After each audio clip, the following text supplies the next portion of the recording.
Bienvenidos a más un programa Diálogos con el Centro Perry. Yo soy Luis Bittencourt, profesor del centro, y tengo el gusto de recibir nuestros invitados para estos diálogos. Quiero subrayar que las ideas presentadas aquí son de entera responsabilidad de este que vos habla o de nuestros invitados y no tienen ninguna responsabilidad de nuestras organizaciones, las organizaciones de las cuales hacemos parte. Siempre invitamos a los que nos ven, que nos asisten, que reaccionen a este programa. Lo que ustedes están viendo es un programa grabado, no es al vivo, pero les invitamos que vía email nos manden sus reacciones, sus comentarios, sus críticas y cuando es el caso, también tenemos el gusto de responder a ustedes. Hoy tenemos un momento muy especial para nosotros en este programa porque tenemos el gusto de recibir el primero diplomático en residencia en el Centro Perry, que es un profesor que tiene larga experiencia como diplomático de Canadá y que nos está trayendo mucho de su experiencia para compartir como profesor del Centro Perry. Y seguramente los que verán a participar de nuestros programas estarán en contacto con el embajador Adam Blackwell, que es ahora nuestro diplomático visitante. El embajador Blackwell de Canadá tiene una larguísima experiencia como diplomático de Canadá. Creo que comenzó su vida diplomática en países de África, ¿verdad, Adam?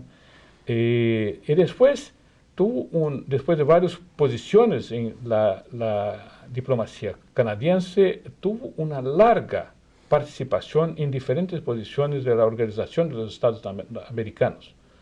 Por tanto, conoce profundamente la realidad de nuestros países de América Latina, del Caribe, de las Américas. Y esto nos da una razón muy especial para tenerlo como nuestro profesor aquí del Centro Perry y hoy día como elemento central, invitado más importante de nuestro programa Diálogo con el Centro Perry.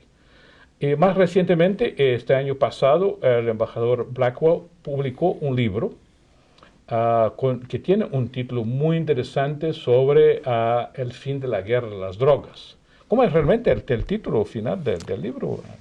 Bueno, si se termina la guerra contra las drogas, ¿qué sigue? Seguridad sin respuestas fáciles. Y antes de esto, en la OEA, el embajador Blackwell tuvo la responsabilidad como director o secretario, o ¿cómo es el nombre? La Secretaría de Seguridad Multidimensional. De Seguridad Multidimensional, un concepto que viene se firmando en los últimos años, la última década principalmente, y mucho en función de su importante papel en esta secretaría. Entonces, para comenzarmos este diálogo, Adam, ¿cómo tú ves la realidad de la seguridad latinoamericana hoy en día? ¿Qué problemas son los más graves, desde el punto de vista que tú desarrollaste también en la OEA, y así también como una visión independiente? Está claro que no está hablando aquí como diplomático, pero en su propia opinión personal. ¿Qué problemas más serios vive nuestra región desde el punto de vista de la seguridad? Bueno, muchas gracias, Luis, y el Centro Perry por la invitación. Mira, en mi experiencia en la OEA y lo que he visto en la región, hay 2 o 3 problemas mayores. Y uno es que no podemos negar que la inseguridad es una de las preocupaciones más impresionantes o más importantes de la población. Si miras la última encuesta del Latinobarómetro, la inseguridad termina como la preocupación número 1, antes que problemas de salud, problemas de empleo. Que para mí ha sido una sorpresa, de un lado, pero demuestra al fondo que dónde están los problemas y dónde están las preocupaciones. Es decir, cómo el ciudadano común ve el problema. Sí, exactamente. Yo creo que, como el título de mi libro, estamos, digamos, terminando la guerra contra las drogas y había un enfoque muy claro en la represión de la criminalidad y no en la prevención. Y yo creo que esto es el núcleo de la solución, esto es la razón por la cual tenemos esta percepción de la inseguridad, y también esto es la salida a este problema de la inseguridad. Y de mi punto de vista hay una mezcla de cosas que a veces los políticos no le gustan escuchar, no le gustan tratar, pero para mí hay una ecuación de la inseguridad. En mucha de la región hay lo que yo llamo vulnerabilidades sociales. Estos son preocupaciones sociales, falta de empleo, falta de equidad, falta de acceso a información, falta de acceso a servicios, falta de identidad, una comunidad, digamos, marginalizada. Hay una segunda parte de esta ecuación, es la falta de capacidad y competencia institucional. ¿Cómo están preparadas nuestras instituciones en nuestros países, en este mundo globalizado, hiperconectado, preparada a responder a las necesidades sociales de las comunidades más vulnerables de la región? Y hay una tercera parte de esta ecuación que para mí son los acelerantes. Y por supuesto la droga es uno de estos acelerantes, como es las armas, las bandas o pandillas que tenemos en muchos países, o como puede ser la misma tecnología que ayuda a los criminales de aprovechar de la debilidad institucional de los gobiernos. Y no es únicamente una falta de institucionalidad de los gobiernos, pero una autorresponsabilidad, yo diría, una cohesión social que viene de las comunidades, que viene de por supuesto, las instituciones estatales, pero no únicamente federal. ¿Cómo conectar el gobierno federal, estatal, municipal, con la comunidad, con la policía, con el sector privado y con las necesidades de la comunidad? Y muchas veces veamos que no hay una cohesión interinstitucional que para mí es una posible acelerante a esta falta de respuesta estatal a las necesidades de la comunidad. Y para mí, para terminar, no creo que hay un bien común más importante, que más directamente una responsabilidad de un gobierno que la seguridad. Yo creo que es algo que hay que reconocer, que es una responsabilidad de un gobierno de asegurar que su gente, su población puede aprovechar una vida en paz. Adam, esta inseguridad afecta entonces cada país individualmente. Esto, desde el punto de vista de su experiencia de la seguridad multidimensional, ¿está afectando la región como un todo? También esta es la visión de la OEA, por ejemplo. No, mira, hay que mirar las comunidades. Y otro tema que para mí es parte de lo que yo llamaría seguridad inteligente, que empieza de desarrollar una cultura de evidencia.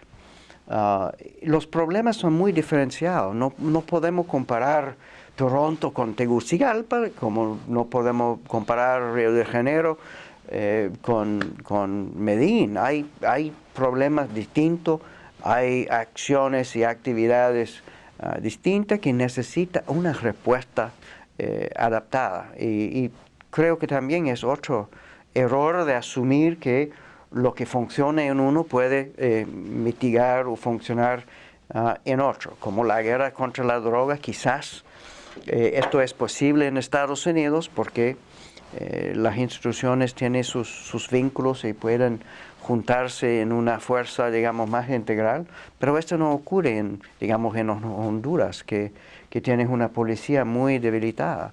Entonces yo creo que es fundamental de mirar cada región, cada subregión, a veces cada subregión adentro de propios países para tomar acciones que son vinculadas al problema, volviendo a la necesidad de desarrollar lo que yo llamaría una cultura de evidencia, un verdadero diagnóstico del problema en el campo. Lo que me parece, Adam, mirando los noticieros simplemente de varios países, y que es que el nivel de violencia, la trivialidad con que se trata hoy de la muerte de alguien, del asesinato de alguien, alcanzó un nivel tan asustador en varias ciudades, algunas que usted mencionó, pero el nivel de violencia que esto se trae relacionado con la droga es realmente asustador. Entonces no sé si desde el punto de vista de organismos multilaterales o regionales sería posible hacer alguna cosa que provocase un movimiento de la propia región para encontrar fórmulas de tratar del problema que, como tú decías muy bien, acaba siendo un problema individualizado, porque los problemas son locales, son muy individualizados. Mira, mirando la misma encuesta del Latinobarómetro, la preocupación o la percepción de la violencia en Chile es casi al mismo nivel que la percepción de la violencia en Honduras. Y Honduras tenía la tasa de homicidios más alta en el mundo, y Chile una tasa, digamos, más bajo de la región. Entonces yo creo que algunas veces, en algunos lugares, la población toma por sentado la violencia, es parte de la día a día, es parte de su vida, lamentablemente.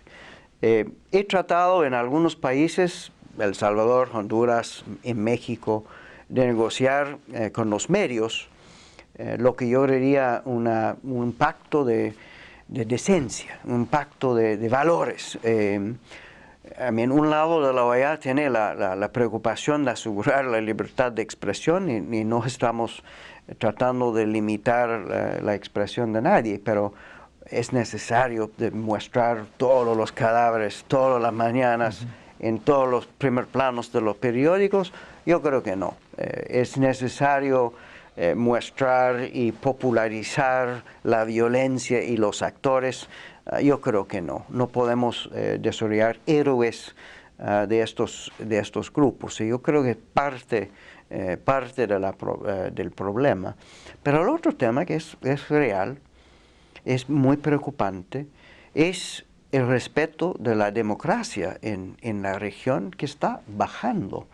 Lamentablemente la población, no en todos los países, otra vez hay que mirar esto en forma diferenciada, pero en muchos países la ciudadanía no vea una respuesta decente de su propio gobierno, no vea que hay un futuro tampoco de ofrecimiento de servicios o de una respuesta de sus gobiernos. Veamos un crecimiento de la seguridad privada en forma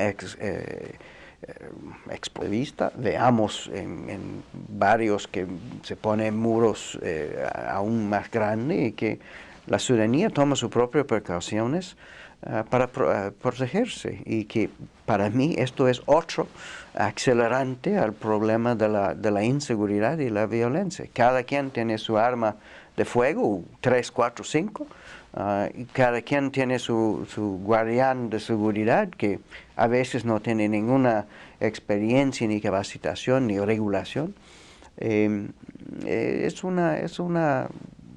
Lamentablemente es otro acelerante a la inseguridad. Yo comparto tu preocupación con la percepción de la democracia en la región enteramente. No se puede olvidar que no hace mucho tiempo la mayoría de los países de la región eran tomados por gobiernos autoritarios y muchos militares, pero en un gobierno de una estructura autoritaria, bajo una violencia direccionada verticalmente, tú da la sensación, puede dar la percepción de una cierta seguridad, lo que hace con que la gente hoy en día perciba, bueno, tal vez era mejor tener un gobierno autoritario, dictatorial, seguro, do que tener una democracia si este es el precio de la inseguridad. Y esto es terrible para el desarrollo político de la región, porque hay un cierto descrédito de la democracia. Si tú agregas a los escándalos de corrupción que se están noticiando cada vez, también la población se queda esa frustración con relación a la eficiencia, eficacia del Estado para cohibir este problema. Y finalmente, agregándose a este último factor, a la excesiva violencia de los sectores policiales cuando van a tratar de ejercitar su problema. ¿Cómo se resuelve esta situación, Adam?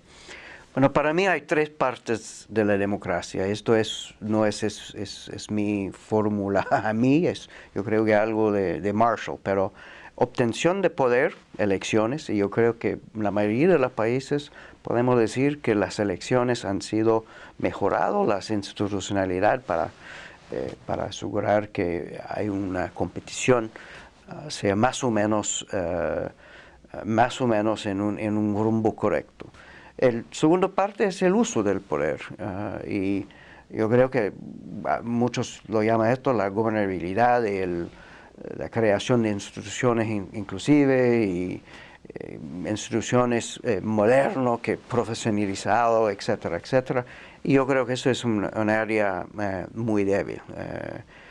Podemos ver en cuánta policía hay una verdadera profesionalización de todos sus aspectos, no únicamente el reclutamiento, pero la capacitación, sus pagos, sus procesos en cómo hacer una investigación, por ejemplo, la transparencia en sus acciones. Falta mucho. El tercer parte de la democracia es lo que yo llamaría la expansión de la ciudadanía, la cohesión social, cómo involucrar los ciudadanos en su propio desarrollo, en su propio gobierno. Yo creo que muchos de los presidentes no les gusta compartir poder con instituciones profesionalizadas, ni tampoco con una ciudadanía que está tomando las riendas de su propio destino. Para mí, este aspecto de la cohesión social no ha sido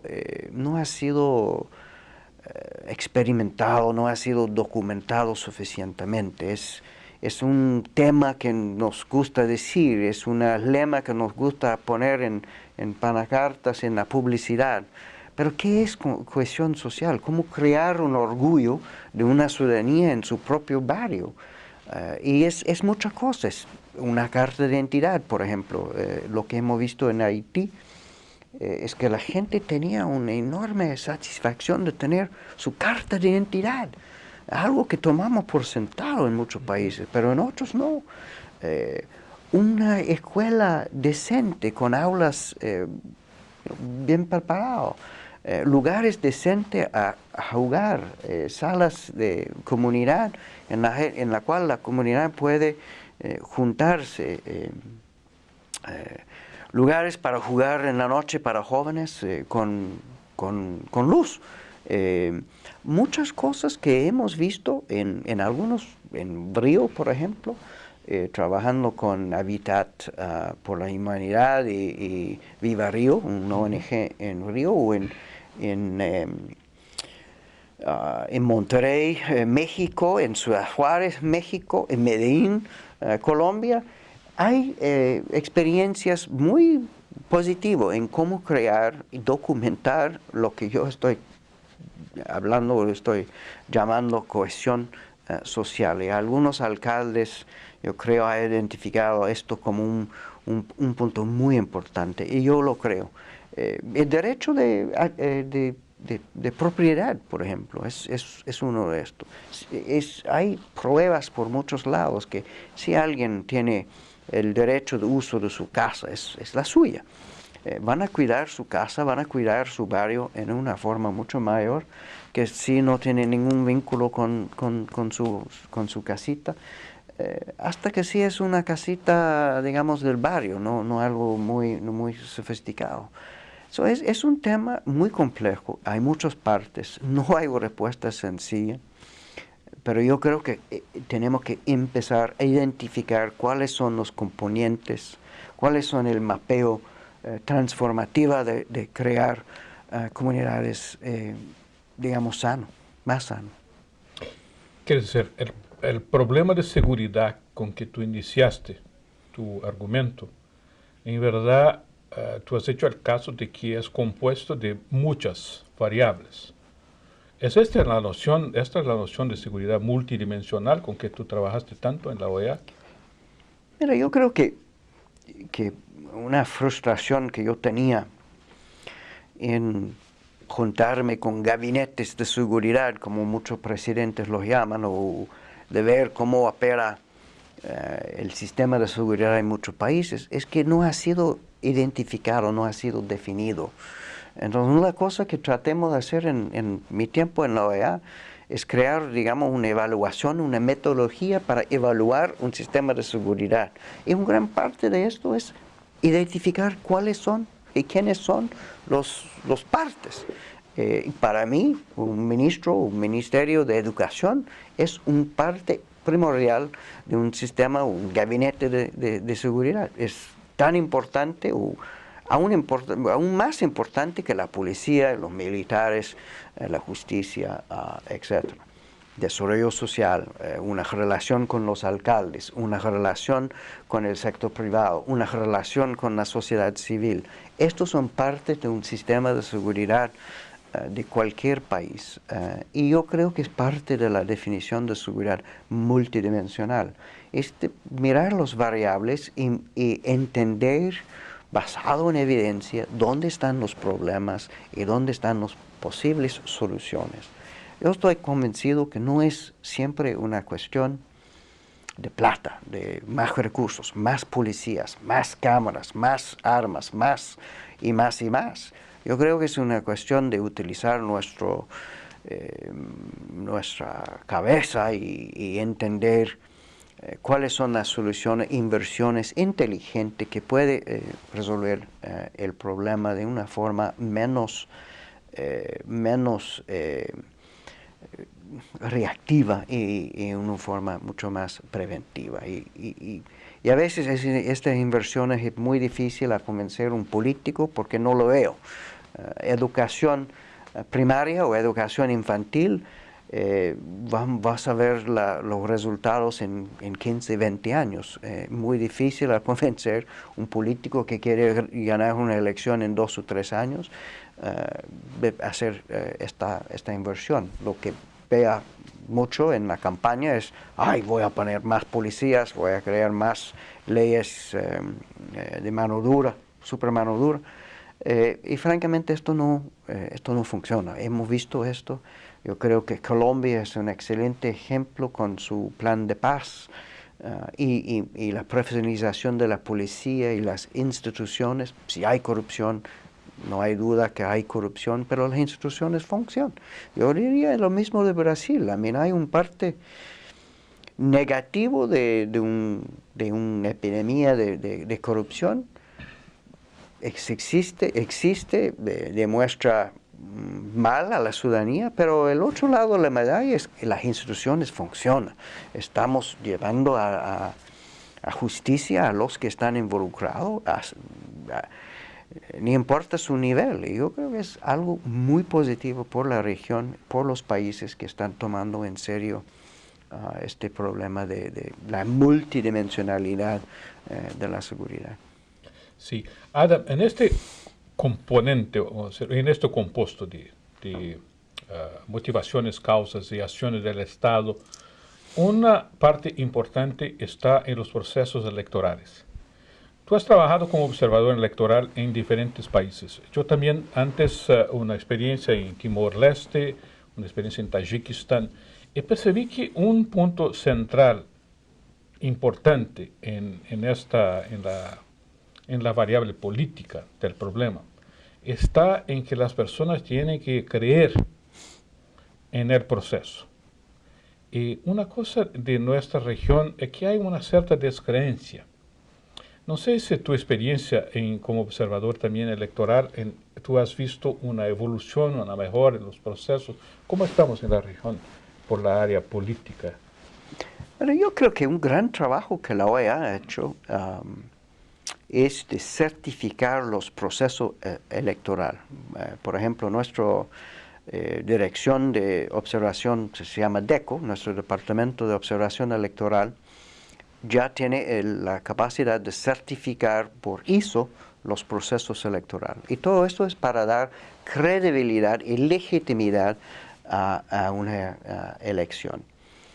Lo que lo que yo he visto es que aparte de esto, que es muy importante, yo creo que un paso adelante sumamente importante, es, y veamos esto en las elecciones aquí en Estados Unidos, la sociedad es tan polarizada y las influencias de los medios rápidos como media social es tan impactante que francamente tenemos que repensar en cómo crear la credibilidad en los partidos políticos y la legitimidad en un discurso político.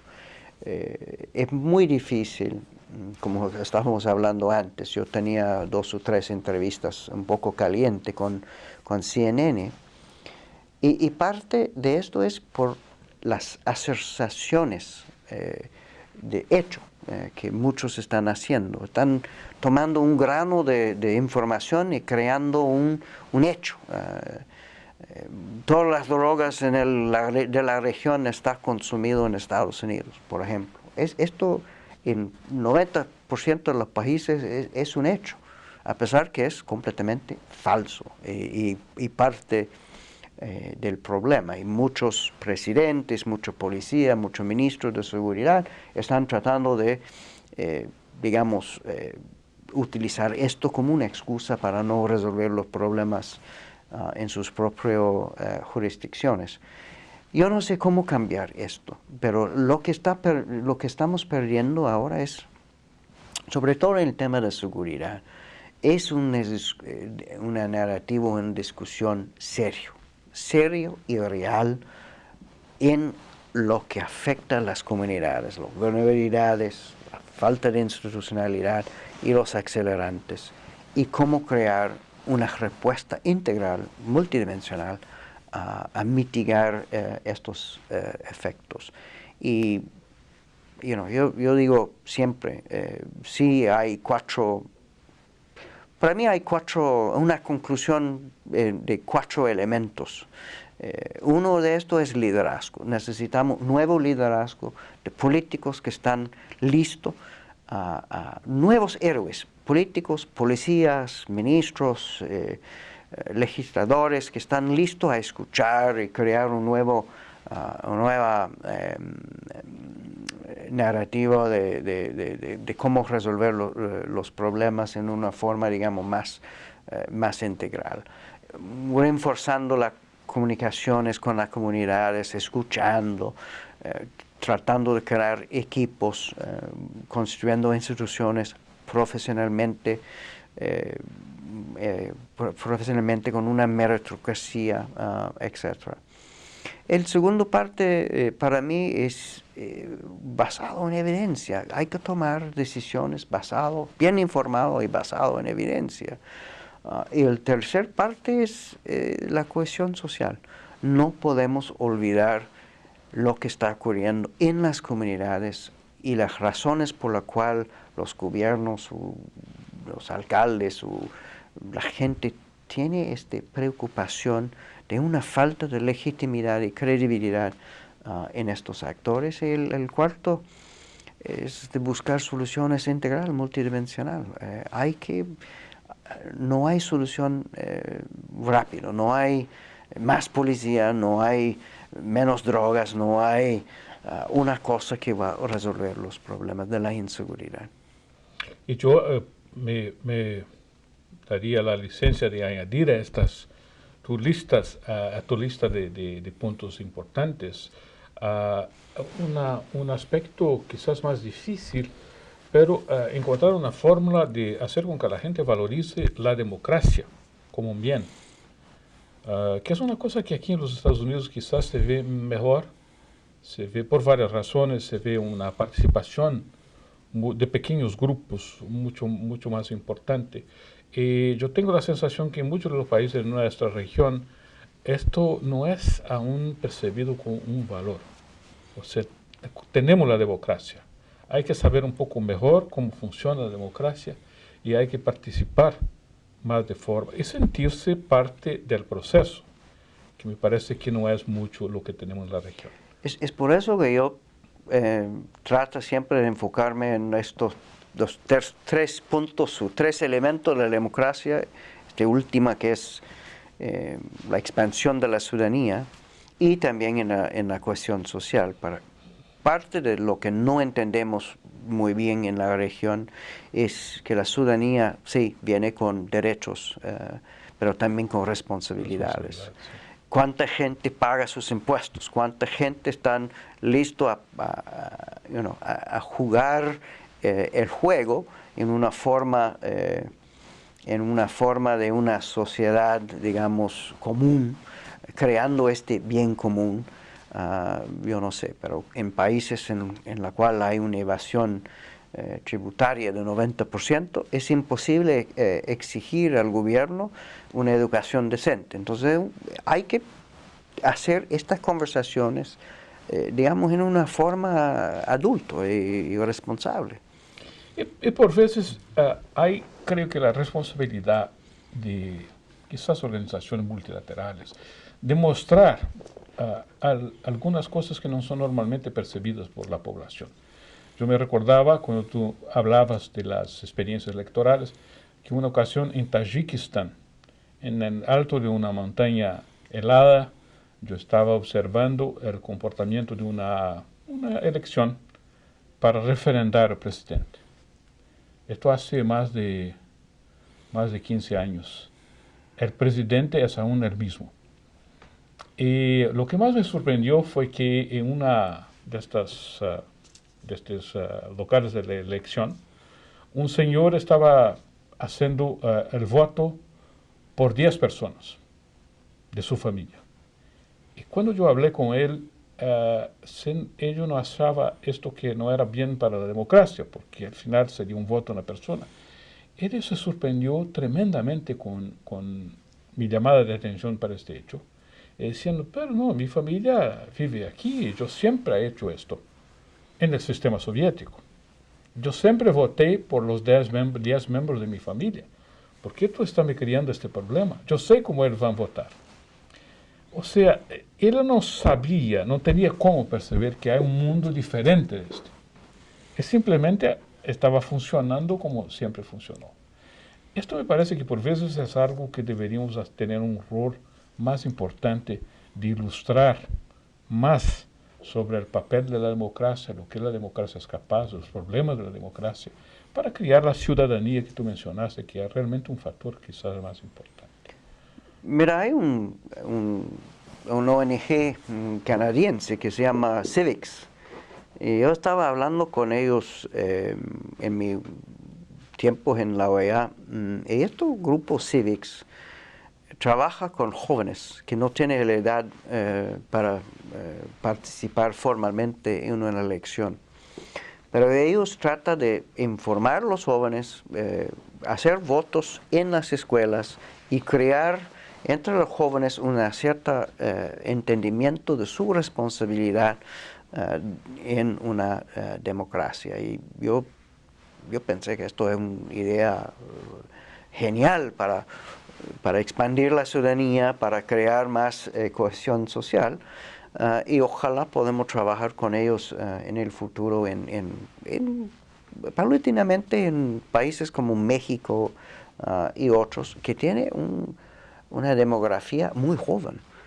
Yo creo que el futuro de la democracia de la región está en los jóvenes y hay que enfocar mucho más energía en su educación, en este entendimiento que es una corresponsabilidad de elegir, pero de participar también en la construcción de una democracia. Adam, estamos llegando al final de nuestro tiempo, pero no quisiera cerrar este programa sin te dar oportunidad de hablar un poco sobre el libro. El libro se puede encontrar allá, el libro está publicado. ¿Qué puntos más centrales existen en el libro? El libro está publicado en inglés y va a salir gracias a un esfuerzo muy importante de un editor en México, en castellano en el mes de marzo. Mira, el propósito de mi libro fuera más o menos de explicar lo que hemos conversado aquí, es que los temas de seguridad son fundamentales, son muy importantes, son multidimensionales, pero también hay soluciones. Que si queremos resolver estos problemas, hay que empezar a entender cuáles son las partes, que podemos entender las partes, enseguida cómo podemos construir una respuesta en cada área, en cada lugar, en cada jurisdicción, para mitigar los problemas que hemos encontrado.